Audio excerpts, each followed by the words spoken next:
Praise the Lord. சங்கீதம் 119 165 இப்படியாய் சொல்லுகிறது, உம்முடைய வேதத்தை நேசிக்கிறவர்களுக்கு மிகுந்த சமாதானம் உண்டு, அவர்களுக்கு இடரல் இல்லை.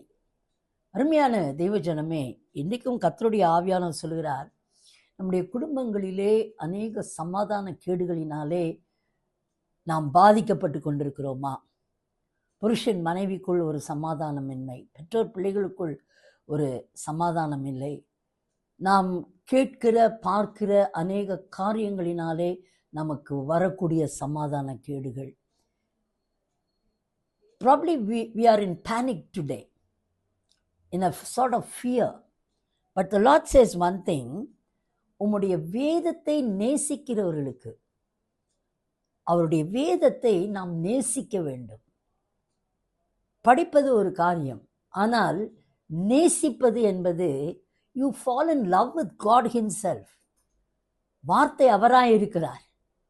ஆகையினாலே அவரை நாம் நேசிக்கும் பொழுது, அவருடைய வார்த்தையை நாம் நேசிக்கும் பொழுது அவருடைய சமாதானமே நமக்குள் நிறைந்து காணப்படுகிறது. ஸோ அந்த சமாதானம் நமக்குள் இருக்கும் என்று சொன்னால் ஆட்டோமேட்டிக்காக நம்முடைய குடும்பத்தில் சமாதானம் இருக்கும், பிள்ளைகளின் மத்தியில் சமாதானம் இருக்கும். நம்ம என்னதான் இடி விழுகிறது என்று சொன்னால் கூட அந்த சமாதானத்தை ஒருவரும் எடுக்க முடியாது. அப்படிப்பட்ட ஒரு சமாதானத்தை தேவன் நமக்கு தருகிற தேவனாக இருக்கிறார். அவர் சொல்லுகிறாரே, அவர்களுக்கு இடரல் இல்லை. இந்த சமாதானத்தை பெற்றுக்கொள்கிறவர்களுக்கு யாராலும் எதாலும் எப்படிப்பட்ட சூழ்நிலைகளினாலும் இடர் இல்லை என்று கர்த்தர் சொல்கிறார். So cheer up today. God is with you.